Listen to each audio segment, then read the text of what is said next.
विद्यार्थी मित्रांनो, इयत्ता 9वी मध्ये आपल्याला इतिहास या विषयाची जेव्हा पाहणी किंवा इतिहास विषय शिकणार आहोत, त्यावेळी साधारणतः एकूण 50 गुणांचा हा विषय असणार आहे. आता तुम्ही काय करायचं आहे, तर तुम्ही जी इतिहासाची वही केलेली आहे, त्या इतिहासाच्या वहीच्या पहिल्या पानावरती लिहायचे इतिहासाची गुणविभागणी, असं वर नाव टाकायचं.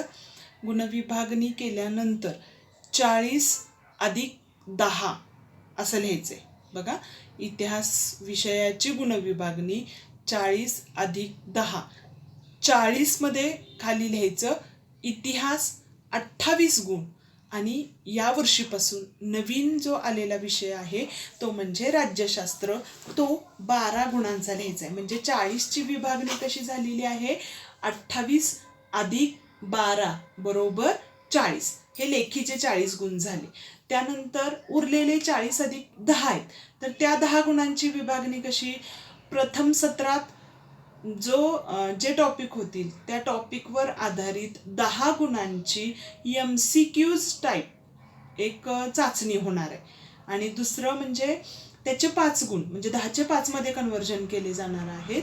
आणि उरलेले 5 गुण हे तुमचा एक गृहपाठ घेतला जाणार आहे. प्रथम सत्रावरच्या प्रकरणांवर आधारित, कोणत्याही एका प्रकरणावर नाही, तर शिकवलेल्या प्रकरणांवर एक गृहपाठ घेतला जाणार आहे. म्हणजे अंतर्गत गुणांची विभागणी कशी केली जाणार आहे, प्रथम सत्राच्या अभ्यासक्रमावर आधारित एक चाचणी, एक गृहपाठ, तसंच द्वितीय सत्रामध्ये एक चाचणी आणि एक गृहपाठ, असं मिळून तुम्हाला वार्षिक अंतर्गत कामकाजाचे गुण हे साधारणतः दिले जाणार आहेत. पण ज्यावेळी आपण 9वीचा विचार करतोय, त्यावेळी आपण आत्तापर्यंत जे इतिहासाची प्रश्नपत्रिका पाहिली ती वेगळी होती, आणि आता ही वेगळी.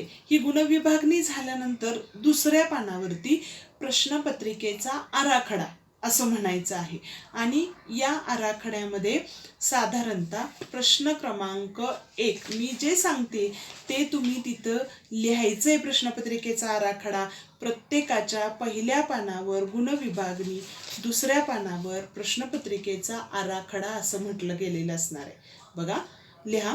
प्रश्न पहिला अ, दिलेल्या पर्यायांपैकी योग्य पर्याय निवडून, दिलेल्या पर्यायांपैकी योग्य पर्याय निवडून विधाने पूर्ण करा. विधाने पूर्ण करा. 3 विधाने, 3 गुण. त्यानंतर ब, दिलेल्या प्रत्येक गटातील चुकीची जोडी ओळखा आणि ती लिहा. आता हा प्रश्न प्रकार तुमच्यासाठी नवीन आहे. बघा, ब, दिलेल्या प्रत्येक गटातील चुकीची जोडी ओळखा आणि ती लिहा. म्हणजे काय केलं जाणार आहे, तर पहिल्या 1 मध्ये एकूण 4 रोमन अंक दिले जाणार आहेत. त्या रोमन अंकापैकी एक चुकीची जोडी ही ओळखायची. उदाहरणार्थ बघा, पुस्तक मध्ये आपण लिखित साधन, नाणी मौखिक साधन, इमारत भौतिक साधन, असे एकूण 4 पर्याय दिले जातात. मग पर्याय चुकीचा कोणता आहे, नाणी मौखिक साधन. तुम्ही उत्तर कसं म्हणायचंय, नाणी मौखिक साधन. म्हणजे बघा, प्रश्न क्रमांक 1 अ काय आपण बघितला, दिलेल्या पर्यायांपैकी योग्य पर्याय निवडून विधाने पूर्ण करा. 3 विधाने, 3 गुण. ब, दिलेल्या प्रत्येक गटातील चुकीची जोडी ओळखा आणि ती लिहा. 3 जोड्या, 3 गुण हे असणार आहे. त्यानंतर प्रश्न क्रमांक 2 अ, दिलेल्या सूचनेनुसार कृती करा. आता काय ह्यात विचारलं जाईल, कंसात म्हणा कोणतेही 2. बघा, दिलेल्या सूचनेनुसार कृती करा. यात कोणत्याही 2 म्हणजे संकल्पना चित्र असेल, एखादा तक्ता पूर्ण करा असेल, कालरेषा पूर्ण करा असा भाग असेल, ज्या आणि त्यानुसार त्याचं उत्तर लिहायचे. दिले जाणार आहेत किती तुम्हाला, साधारणतः ते जी संकल्पना चित्र आहेत ही 3 दिली जाणार आहेत. त्यापैकी तुम्हाला किती सोडवायचे, 2 सोडवायचे. मार्क आहेत 4. ब, थोडक्यात टिपा लिहा. कोणत्याही 2, मार्क आहेत 4. बघा प्रश्न क्रमांक 2ब, थोडक्यात टिपा लिहा, कोणत्याही 2 मार्क आहेत 4. प्रश्न क्रमांक 3, पुढील विधाने सकारण स्पष्ट करा. म्हणजेच आपण त्याला काय म्हणू शकतो, कारण लिहा. दिली जाणार आहे 4, 4 पैकी कोणतीही 2 मार्क आहेत 4. त्यानंतर प्रश्न क्रमांक 4, दिलेल्या उतार्याचं, म्हणजे जसं तुम्ही भाषा विषयांमध्ये लिहिता उतारा दिलेला असतो तसाच प्रकार हा तुम्हाला इतिहासात आलेला आहे. प्रश्न क्रमांक 4, दिलेल्या उतार्याचं वाचन करून खालील प्रश्नांची उत्तरे लिहा. आता यामध्ये 4 गुण असणार आहेत. पहिले 2 प्रश्न 1-1 गुणांचे असणार आहेत आणि तिसरा प्रश्न हा 2 गुणांचा असणार आहे. तो तुम्हाला स्वमतावर आधारित हा विचारला जाणार आहे. म्हणजे अशा प्रकारे तिथं तुम्हाला तो उतारा पूर्ण करायचा. म्हणजे उतारा दिला जाणार आहे, त्या उतार्यावरती पहिला प्रश्न आणि दुसरा प्रश्न 1-1 गुणांचे असणार आहेत. तर तिसरा प्रश्न हा 2 गुणांचा असणार आहे आणि तो स्वमतावर आधारित असणार आहे. तो प्रश्न कसा विचारला जाणार आहे, तर त्या उतार्यावरती आधारितच असणार आहे. त्यानंतर प्रश्न क्रमांक 5, प्रश्नांचं सविस्तर उत्तरे लिहा, 4 पैकी 2. बघा खालील प्रश्नांची सविस्तर उत्तरे लिहा, 4 पैकी 2 मार्क असणार आहेत 6. म्हणजे इथं एक प्रश्न किती गुणांचा असणार आहे, 3 गुणांचा असणार आहे.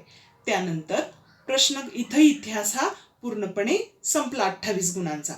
प्रश्न क्रमांक 6, दिलेल्या पर्यायांपैकी योग्य पर्याय निवडून विधाने पूर्ण करा. 2 विधान असणार आहेत आणि 2 गुण हे साधारणतः तुम्हाला दिले जाणार आहेत. आता इथं एक वेगळा प्रश्न क्रमांक 7 मध्ये येतोय बघा. एखादं विधान दिलं जाणार आहे, ते विधान चुकी बरोबर आहे ते आधी सांगायचं, त्याला 1 गुण असणार आहेत. आणि ते विधान बरोबर का आहे किंवा ते विधान चूक का आहे त्याचं सहकारण सांगायला 1 मार्क, असे 2 मार्क असणार आहेत. म्हणजे प्रश्न क्रमांक 7 काय असणार आहे, दिलेली विधाने चूक बरोबर ते सकारण स्पष्ट करा. बघा प्रश्न क्रमांक 7 राज्यशास्त्राचा, दिलेली विधाने चूक बरोबर ते सकारण स्पष्ट करा. 3 पैकी कोणतीही 2 लिहायची, मार्क आहेत 4. त्यानंतर प्रश्न क्रमांक 8 संकल्पना स्पष्ट करा. या संकल्पना 2 असणार आहेत, 2 पैकी 1 लिहायचं, मार्क आहेत 2.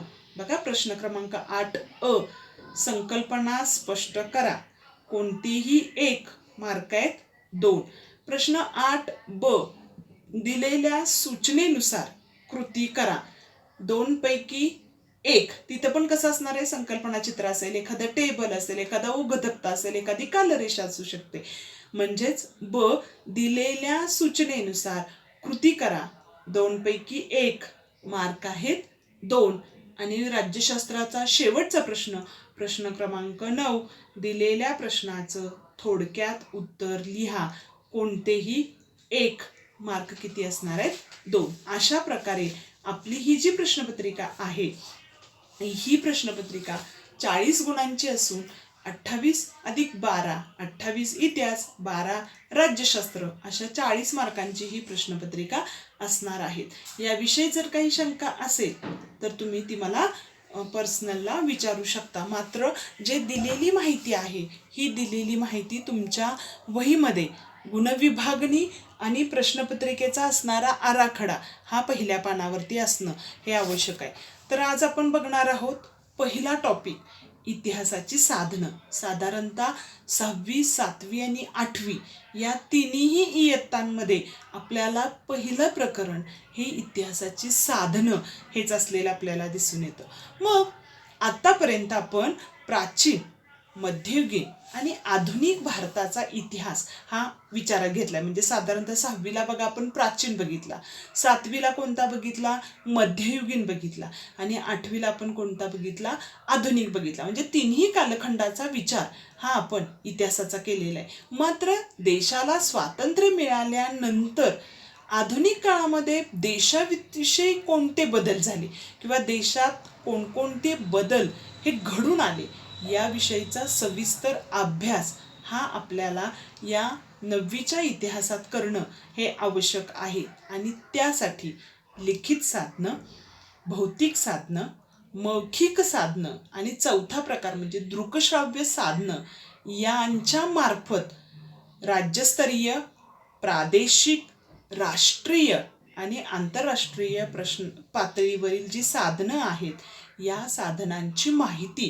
ही आपल्याला घ्यायची आहे. म्हणजे साधारणतः आता त्यातलं पहिलं जे साधन आहे ते म्हणजे लिखित साधन. आता आपण लिखित साधन कशाला म्हणू शकतो? आपल्याला माहिती आहे की ज्या दस्तऐवज लिखित स्वरूपात असतात आणि त्यातून आपल्याला इतिहासाची माहिती मिळत असते. मग लिखित साधनं ही इतिहासाची कोणती आहेत की ज्याद्वारे इतिहास समजण्यास मदत होते? तर साधारणतः जी लिखित स्वरूपात आहेत ती सगळी, उदाहरणार्थ वृत्तपत्र, नियतकालिक, रोजनिशी, ग्रंथ, पत्र, अभिलेखागारातील जे कागदपत्र आहेत, सरकारी गॅझेट, टपाल तिकीट, कोशवाङ्मय यापेक्षा अधिक जी लिखित स्वरूपात आहेत ती सगळी इतिहासाची लिखित साधनं ही मांडली गेलेली दिसून येतात. मग आता यामध्ये बघा एक नवीन तुम्हाला शब्द आलेला आहे तो म्हणजे अभिलेखागार. आता आपण 10वीत तर तो अभ्यासणारच, ग्रंथालय आणि अभिलेखागार अभ्यासणारच आहोत. पण अभिलेखागार कशाला म्हटलं जातं? तर ऐतिहासिक दस्तऐवज ज्या ठिकाणी जतन केले जातात त्या ठिकाणाला अभिलेखागार असं म्हटलं गेलेलं दिसून येतं. म्हणजे तुम्हाला प्रश्न विचारला अभिलेखागार म्हणजे काय, तर ऐतिहासिक दस्तऐवज ज्या ठिकाणी जतन केले जातात त्या ठिकाणाला अभिलेखागार असं म्हटलं जातं. आणि भारताचं जे राष्ट्रीय अभिलेखागार आहे हे अभिलेखागार नवी दिल्ली या ठिकाणी आहे. आणि त्याचं महत्त्वाचं वैशिष्ट्य म्हणजे आशिया खंडातलं सगळ्यात मोठं अभिलेखागार म्हणून हे मानलं गेलेलं दिसून येतं. बघा साधारणतः आपण कोणकोणत्या बाबींचा विचार केला तर इतिहासाची लिखित साधनं ही कोणती? तर वृत्तपत्र, नियतकालिक, रोजनिशी, ग्रंथ, पत्रव्यवहार, अभिलेखागारातील कागदपत्र, सरकारी गॅझेट, टपाल तिकीट आणि कोशवाङ्मय ह्या सगळ्यांना आपण लिखित साधनं असं म्हणतो. याशिवाय नवीन आपल्याला शब्द आहे तो म्हणजे अभिलेखागार. प्रश्न असा विचारला जाईल अभिलेखागार म्हणजे काय, तर ऐतिहासिक दस्तऐवज ज्या ठिकाणी जतन करून ठेवले जातात त्या ठिकाणाला अभिलेखागार असं म्हणतात. आणि भारताचं राष्ट्रीय अभिलेखागार नवी दिल्ली या ठिकाणी असून आशिया खंडातलं ते सगळ्यात मोठं राष्ट्रीय अभिलेखागार हे मानलं गेलेलं दिसून येतं. मग जो आधुनिक कालखंड आहे या आधुनिक काळाचा आपण ज्यावेळी विचार करतो त्यावेळी साधारणतः पहिलं जे महत्त्वाचं लिखित साधन आहे ते म्हणजे वृत्तपत्र. आजही आपण बघतो की अशा कोरोनाच्या काळात सुद्धा वृत्तपत्र ही रोजची रोज छापली जात आहेत आणि ती वितरित सुद्धा केली जातात. मग वृत्तपत्र ही लोकशाहीचा चौथा स्तंभ म्हणून मानली गेलेली आपल्याला दिसून येतात. आणि यातून खऱ्या अर्थानं त्याविषयीची माहिती देणारी साधनं ही आहेत. म्हणजे 1961 ते 2000 या कालखंडाचा जर विचार केला तर या कालखंडामध्ये यासारखी जी छापील माध्यमं आहेत म्हणजे वृत्तपत्रासारखी जी छापील माध्यमं आहेत या माध्यमांना पर्याय म्हणून विशेषतः वृत्तपत्रांना पर्याय नाही असंच दिसतं. आणि ज्यावेळी भारतात उदारीकरणाची प्रक्रिया सुरू झाली त्यावेळी छापील माध्यमांना मोबाईलसारखा जो जे प्रसार माध्यम आहे, टी व्ही सारखं आहे, इंटरनेट सारखं आहे, हे पर्याय म्हणून उपलब्ध झालेलं दिसून येतं. मात्र इतकं सगळं असून म्हणजे टी व्ही, मोबाईल, स्मार्टफोन सगळं असून सुद्धा आजही ही जी छापील माध्यमं आहेत या छापील माध्यमांचं सामर्थ्य कायम टिकून असलेलं दिसून येतं. म्हणजेच काय, तर एक वृत्तपत्र हा लोकशाहीचा चौथा स्तंभ हा मानला गेलेला दिसून येतो. 1961 ते 2000 सालचा ज्यावेळी आपण विचार करतो त्यावेळी या छापील माध्यमांना, वृत्तपत्रांना पर्याय नव्हता. जरी उदारीकरणाची प्रक्रिया सुरू झाली तरी सुद्धा ही जी छापील माध्यमं आहेत या छापील माध्यमांनाच महत्त्व हे प्राप्त झालेलं दिसून येतं. मग वृत्तपत्र ही महत्त्वाचं साधन का मानलं जातं, तर यातून राष्ट्रीय, आंतरराष्ट्रीय घडामोडी, राजकारण, कला, क्रीडा, साहित्य, समाजकारण, सांस्कृतिक घडामोडी याविषयींची माहिती ही मिळते. आजही सकाळी बऱ्याच घरांमध्ये वृत्तपत्र आल्याशिवाय त्यांच्या घरामध्ये दिवसाची सुरुवात ही केली जात नाही. का? तर वृत्तपत्रांच्या माध्यमातून कोणत्या गोष्टी आपल्याला समजण्यास मदत होते? राष्ट्रीय आणि आंतरराष्ट्रीय घडामोडी, राजकारण असेल, कला, क्रीडा, साहित्य, समाजकारण, सांस्कृतिक घडामोडी या सगळ्यांची इत्थंभूत माहिती देण्याचं काम वृत्तपत्र हे करत असलेलं दिसून येतं. याशिवाय साधारणतः या वृत्तपत्रांच्या ज्या प्रादेशिक आवृत्त्या असतात, या आवृत्त्या सुद्धा ज्या सुरू केलेल्या आहेत, या आवृत्त्यांमध्ये पुरवण्या देखील असतात. उदाहरणार्थ बघा, आपला जो एखादा पेपर असेल, त्या पेपरला विश्वसंचार, आरोग्य, जॉबची अशा अनेक पुरवण्या या उपलब्ध झालेल्या दिसून येतात. आणि म्हणून छापील माध्यमांमध्ये चळवळीची मुखपत्र, राजकीय पक्षांची दैनिक, साप्ताहिक, मासिक, वार्षिक यांना महत्त्व हे असलेलं आपल्याला दिसून येतं. म्हणजेच वृत्तपत्र हे लिखित साधनांमध्ये महत्त्वाचं का मानलं जातं? तर एक, राष्ट्रीय आणि आंतरराष्ट्रीय घडामोडी, राजकारण, कला, क्रीडा, साहित्य, समाजकारण, सांस्कृतिक घडामोडी या वृत्तपत्रांच्या माध्यमातून समजण्यास मदत होत असते. याशिवाय केवळ या बाबींशिवाय या वृत्तपत्रांना अनेक पुरवण्या या देखील उपलब्ध झालेल्या दिसून येतात. आणि या पुरवण्यांच्या माध्यमातून प्रादेशिक स्तरावरती सुद्धा वृत्तपत्र ही कार्य करत असलेले दिसून येतात. बघा, आपण आतापर्यंत 3 बाबींचा विचार केला. इतिहासाच्या लेखनामधली जी लिखित साधनं आहेत, ही लिखित साधनं कोणती? तर वृत्तपत्र, नियतकालिक, रोजनिशी, ग्रंथ, पत्रव्यवहार, अभिलेखागार, सरकारी गॅझेट, टपाल तिकीट, कोशवाङ्मय यासारखी जी साधनं आहेत, ही साधनं ही इतिहासाची लिखित साधनं मानली जातात. दुसरा प्रश्न आपण बघितला, अभिलेखागार म्हणजे काय? तर ऐतिहासिक दस्तऐवज ज्या ठिकाणी जतन करून ठेवले जातात त्याला अभिलेखागार असं म्हणतात. आणि दुसरं, भारताचं राष्ट्रीय अभिलेखागार हे नवी दिल्ली या ठिकाणी असलेलं दिसून येतं. आशिया खंडातलं ते सगळ्यात मोठं अभिलेखागार मानलं जातं. त्यानंतर लोकशाहीचा चौथा स्तंभ टिंबटिंब याला मानलं जातं. तर वृत्तपत्रांना लोकशाहीचा चौथा स्तंभ हा मानला गेलेला दिसून येतो. 2, छापील प्रसार माध्यमांमध्ये वृत्तपत्रांचं सामर्थ्य आजही टिकून आहे असं का म्हटलं जातं? तर 1, 1961 ते 2000 या कालखंडामध्ये छापील माध्यमांना महत्त्व हे असलेलं दिसून येतं. 2, जरी भारतात उदारीकरणाची प्रक्रिया सुरू झाली किंवा इंटरनेटचा वापर जरी झाला तरी सुद्धा छापील माध्यमांना पर्याय राहिला किंवा पर्याय हा उपलब्ध झाला. म्हणून छापील माध्यमांना आजही महत्त्व हे असलेलं दिसून येतं.